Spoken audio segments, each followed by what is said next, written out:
चौधरी रणजीत सिंह से आप एक बात पूछ लो कि आपको लोगों ने इंडिपेंडेंट जिताया था, भाजपा के कैंडिडेट के खिलाफ वोट दिए, आप भाजपा में क्यों गए?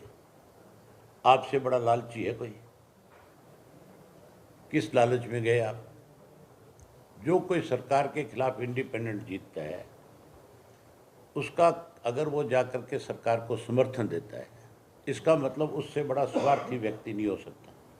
चौधरी देवीलाल ने तो कभी ऐसा स्वार्थ किया ही नहीं। फिर रही बात चुनाव लड़ने की, मैं गांव की पंचायत का चुनाव भी लड़ा हूँ, मैं ब्लॉक समिति का चेयरमैन डबवाड़ी का भी रहा हूँ, मैं जिला परिषद का वाइस चेयरमैन भी रहा हूँ और मैं जिला परिषद का चेयरमैन भी रहा हूँ। शायद चौधरी रणजीत सिंह को राजनीतिक ज्ञान नहीं है। एक जिला परिषद का जो चेयरमैन होता है उसके नीचे सरसा के जिला परिषद का चेयरमैन जो बनेगा उसके नीचे 5 एमएलए आएंगे और वो 5 एमएलए जिला परिषद के मेंबर होते हैं। मतलब ये बहुत बड़ा पद है।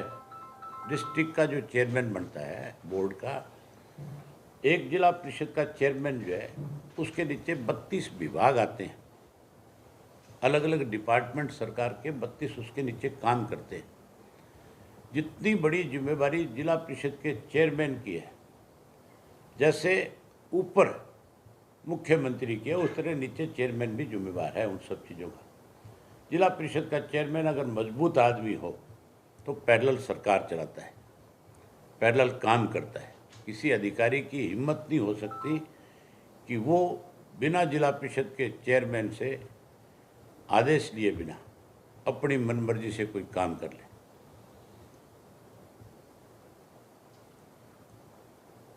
बीजेपी ने जो लिस्ट जारी की है उसमें निर्दलीय जिस तरह से आपने बताया कि समर्थित उम्मीदवार है, वहाँ जेजेपी पहले ये दावा कर रही थी कि हमारा गठबंधन है और हम जो पंचायती चुनाव है वो भी गठबंधन के तौर पे ही लड़ेंगे।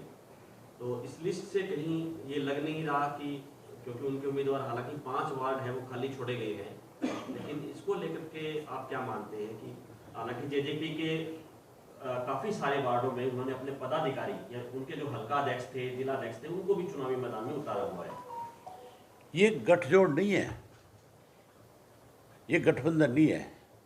मैं शुरू दिन से ये कह रहा हूँ, ये ठगबंधन है, ये गिरोह है लुटेरों का।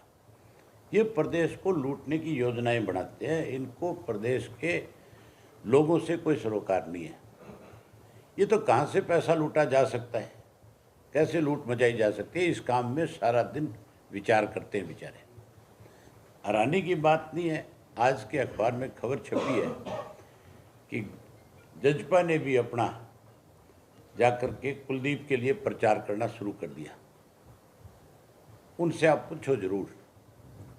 मुझे तो अजय सिंह जी अगर मिलेंगे तो मैं ज़रूर पूछूंगा, चौधरी रणजीत सिंह भी मुझे मिलेंगे तो मैं उनसे भी ज़रूर पूछूंगा कि जिस व्यक्ति ने आपके पिता से, आपके दादा से 2 बार धोखा करके सत्ता छीनी, क्या तुम उनके लिए वोट मांगने जा रहे हो? लोग पूछेंगे नहीं आपसे कि आपने सरेंडर कर दिया भजन लाल के परिवार के सामने। इसका मतलब तो सीधा यही है कि इन्होंने कुलदीप बिश्नोई के आगे सरेंडर किया है। इन्होंने इसलिए सरेंडर किया है कि अगर ये नहीं जाएंगे वहाँ तो फिर ये सत्ता में नहीं रह सकते, फिर इनसे कुर्सी ले ली जाएगी, फिर इनको सत्ता से बाहर कर दिया जाएगा। इसका मतलब ये लोग जो है चौधरी देवीलाल की नीतियों को आगे नहीं बढ़ा रहे। ये तो चौधरी देवीलाल के नाम पे कलंक है, उनके नाम को कहीं कमज़ोर कर रहे हैं। ये बड़ी सफाई से झूठ बोलते हैं। आप इनसे पूछो शरीफ, आपने भव्य बिश्नोई की जाकर के मदद करी है, इसका मतलब आपने उस परिवार के आगे सरेंडर किया है, और या फिर आपने सरकार के दबाव में जाकर के ये काम किया है?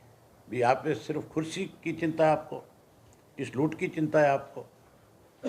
चौधरी देवीलाल कैसे व्यक्तित्व थे, आपने उनके नाम को कलंकित किया है।